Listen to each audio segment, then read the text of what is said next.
Assalamu alaikum friends, welcome back to my channel. Today we are going to discuss that how to say bye to sad life. आज हम बहुत ही interesting topic पे बात करने वाले हैं. सबसे पहले हम एक चीज़ डिस्कस कर लेते हैं, that is basic needs of our life. आज हम में से काफ़ी सारे लोग ऐसे हैं जिनके पास वो सब चीज़ें हैं जिनकी डिमांड एक आम शख्स की लाइफ करती है. ठीक है, every single person demand something for his life. तो हम में से ऑलमोस्ट हर कोई शख्स ऐसा ही है जिसके पास वो तीनों चीज़ें हैं. ठीक है, I am not talking about car, bungalow and business. I am talking about food, shelter and clothes. Food, shelter and clothes, ये तीनों चीज़ें जो हैं ये हमारी लाइफ की बेसिक डिमांड्स हैं, बेसिक नीड्स हैं. इनकी हमें ज़रूरत है क्योंकि अगर हमारे पास फूड नहीं होगा, शेल्टर नहीं होगा या क्लोथ्स नहीं होंगे तो इन तीनों के बग़ैर हमारा सर्वाइवल इम्पॉसिबल है. ठीक है, हम सबके पास ये चीज़ें हैं लेकिन इसके बावजूद भी हम एक अच्छी और एक हैप्पी लाइफ स्पेंड नहीं कर पा रहे. ऐसा क्यों? क्योंकि इसके पीछे एक बहुत बड़ी रीज़न है. हम सब की लाइफ में इंटरेस्टिंग पार्ट ख़त्म होता जा रहा है. इंटरेस्टिंग पता क्यों नहीं है? क्योंकि हम सब में यूनिकनेस नहीं है. हम सब बिल्कुल सेम जा रहे हैं, एक ही पाथवे को फॉलो करते हुए. हम सब बिल्कुल सेम है, हमें कोई डिफरेंस नहीं है. हम भी उन लोगों जैसे ही हैं जिनके साथ हम रहते हैं. अगर हम उन लोगों से थोड़े से भी डिफरेंट हो जाए ना, थोड़े से भी, तो हमारी लाइफ का चिल, हमारी लाइफ के चार्म्स, हमारी लाइफ की प्रायोरिटीज़, हमारे प्रोटोकॉल्स, सब कुछ बदल जाए. अब बात ये है कि हम ऐसा कर नहीं रहे. हम इसे उसी सीढ़ी पे चला रहे हैं जिस सीढ़ी पे ये चलती आ रही है, और वो generation to generation, from one generation to another generation ये सीरीज़ चलती जा रही है. और हम फिर क्या, एक बोरिंग और एक सैड लाइफ गुजार. ठीक है, अब बात ये है, इसकी एक एग्ज़ाम्पल ले लेते हैं छोटी सी. Let's talk about myself. अगर मैं यहाँ पे 2 वीडियोज़ अपलोड करती हूँ, ठीक है, एक वीडियो में मैं लिखती हूँ how to live a happy life, और दूसरी वीडियो में लिखती हूँ how to fetch up all sadness from life. Alright, अब क्या होगा? अब होगा ये कि जो 90% लोग हैं ना वो इस वीडियो को देखेंगे. 90% people, I am sure about it. जाहिर है हर कोई चाहता है क्या, हैप्पी लाइफ स्पेंड करना. कौन नहीं चाहेगा? 90% लोगों का मसला पता कि क्या है? उन्होंने ये वीडियो पता क्यों देखी? क्योंकि उन सबका thinking point of view same था, वो खुश रहना चाहते हैं. ठीक है, अब इन लोगों के सोचने का अंदाज़, इन्होंने क्या सोचा वो ये था कि कैसे, आखिर वो तरीका क्या है, किस तरह. हर किसी की लाइफ में प्रॉब्लम्स है, सैडनेस है, ये सारी चीज़ें नॉर्मल है. लेकिन हर कोई अभी इस वीडियो को देखेगा. अब सिर्फ 10% लोग होंगे जो इस वीडियो को देखेंगे, और they are called different, they are called unique, they are called rare people. अब ऐसा क्यों है? इन सब ने सोचा खुश कैसे रहा जाए. लेकिन ये जो 10% बंदे हैं ना, इन्होंने क्या सोचा? इन्होंने ये सोचा कि भाई हैप्पी कैसे रहा जा सकता है, सैडनेस को ख़त्म करके. ठीक है, ये ख़त्म होगी तो हम खुश होंगे. अगर हम खुश होने के तरीके देख लेंगे तो कोई ख़ास फ़ायदा नहीं होगा. पहले देखो कि इसको ख़त्म कैसे करना है. इसको ख़त्म करेंगे तो ही खुश रहेंगे ना. अब ये सोच इन 90% लोगों ने नहीं सोची थी. एक बात, अब इसकी एग्ज़ाम्पल हम अपनी लाइफ में से लेते हैं. चलें, आप सब ने एक एडवर्टाइजमेंट तो सुनी होगी सेंसोडाइन की, है ना, जिसके लास्ट में वो कहते हैं, एक बड़ी मज़े से एक बात करता है. वो कहता है 10 में से 8 डॉक्टर्स का मानना सेंसोडाइन. अब जब बच्चे 10 में से 8 ने तो मान लिया जी सेंसोडाइन, अब बचे कौन? 2 लोग. अब मैंने इसको सुन के ये सोचा कि भाई ये जो 2 लोग हैं ना, अंदर की बात ही इन्हीं को पता है. दे नो क्यों नहीं. अच्छा, अब क्या पता ऐसे हो सकता है 10 में से 8 डॉक्टर्स को ख़रीद लिया गया हो जी एडवर्टाइजमेंट के लिए। लेकिन ये जो 2 लोग हैं ना, सही वाली बात इनको पता है। अब इनको जाके पकड़ो, इनसे पूछो, ठीक है। ये होती है यूनिकनेस, ये होते हैं रेयर।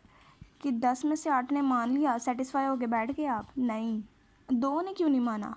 अगर इतनी अच्छी 2 भी माने जी। 90% यहाँ पे गए, 10% यहाँ गए, तो कोई तो ख़ास बात होगी जो उन लोगों ने नहीं सेलेक्ट किया। अपनी सोच में एक डिफरेंस पैदा करें। अब बात आई कि हम खुश क्यों नहीं रहते, ठीक है। अब हमने क्या रहना है? Happy. We want to spend a happy life.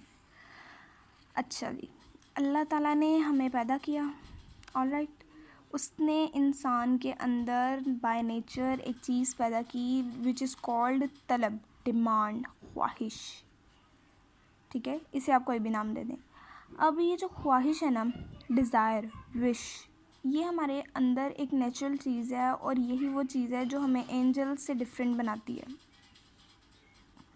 अगर हमें ख्वाहिश ना हो तो हम फरिश्ता ही बन जाएं, तो इसका होना एक बुरी बात नहीं है। लेकिन आजकल हम क्या कर रहे हैं? हम डिज़ायर की लिमिट भूल चुके हैं। हम अनलिमिटेड ओशन ऑफ डिज़ायर्स लेके बैठ गए हैं, जिसकी वजह से हम खुश नहीं रह सकते। और हमारी लाइफ पे कब्ज़ा किसने किया है?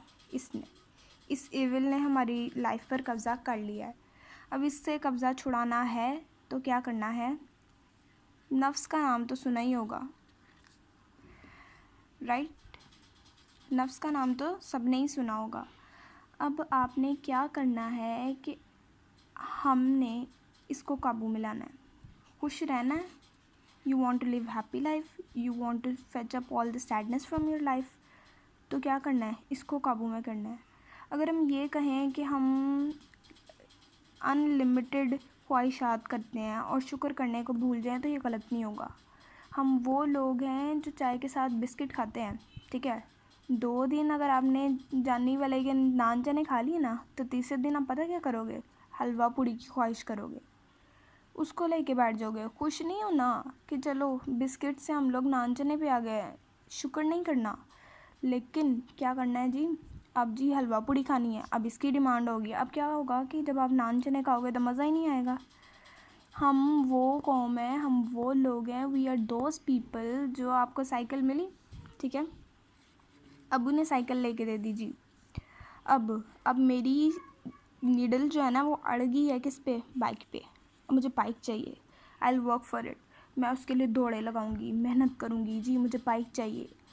खुश नहीं रहे हमने इन्जॉय नहीं किया। अब हमारी नज़र में इसकी कोई अहमियत नहीं, नो वैल्यू, ठीक है। It has lost its value.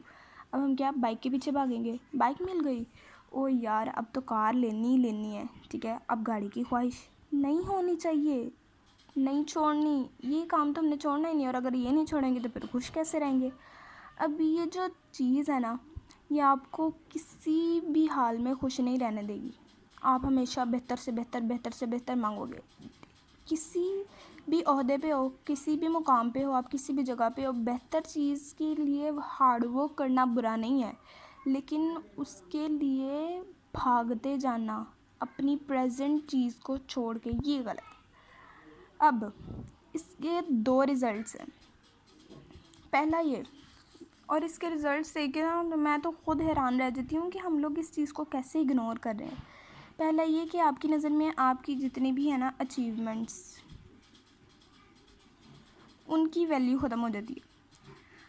अब एक कंपटीशन था, आई वॉन अ बाइक, ठीक है। अब फिर आपको पता चला एक कंपटीशन है जिसके अंदर कार विन की जाती है। आपने कहा ओ यार क्या फ़ायदा मेरा ये जीतने का, भला मैं वो कार वाला जीतता। ख़त्म हो गई इसकी वैल्यू, कोई कीमत नहीं रही। क्या हुआ? कुछ भी नहीं, खुश भी नहीं रहे, सैडनेस आ गई, ओ शिट, काश काश, फिर वही काश, क्या आ गया? काश, और इसने आपको क्या कर दिया? सैड कर दिया। सेकंड, इसका रिज़ल्ट ये निकलेगा कि आपके पास जो चीज़ें प्रेजेंट हैं, व्हाट यू हैव, ठीक है, उसकी कीमत भी, उसकी कदर भी आप करना छोड़ दोगे, उसकी केयर करना छोड़ दोगे। यहाँ इस अचीवमेंट वाले ड्रॉप में आपने क्या करना था? जीत की खुशी लेनी थी, जो आपने छोड़ दी। यू क्विट, निकाल दी आपने, उसे निकाल के बाहर फेंक दिया, उसकी कोई वैल्यू नहीं है, अब उसकी कोई जगह नहीं। दूसरा रिज़ल्ट ये कि अब जो चीज़ आपके पास है उसकी कदर नहीं करोगे तो उसे खो दोगे, और जब उसे खो दोगे तो फिर जाके आपको पता चलेगा कि क्या हुआ मेरे साथ। अब वो चीज़ भी नहीं रही तो अब क्या रह जाएगा, पछताने का क्या होगा, कुछ भी नहीं। अब पछताए क्या होगा जब चिड़िया चुग गई खेत। अब आप इन चीज़ों की कदर करना छोड़ दोगे तो आपके हाथ में कुछ भी नहीं रहेगा। याद रखो, नफ्स के पीछे लगोगे ना तो ये वो अंधा कुआं है जो ना तो कभी भरेगा और ना ही आपको कभी खुश रहने देगा। So if you want to live a happy life, if you want to say bye to sad life, if you want to fetch up all the sadness from your life, तो दिस इज़ वेरी इंपॉर्टेंट। ख्वाहिश करो, लेकिन please एक चीज़ से दूसरी चीज़ से तीसरी चीज़ पे भागने की कोशिश मत करो। जो आपका है वो आपको मिल के रहेगा। Live the life. ये लाइफ वो आइसक्रीम है जिसे मेल्ट होने से पहले से हमने इन्जॉय करना है, डेफिनेटली करना है। अगर इन्जॉय नहीं करोगे तो फ़ायदा।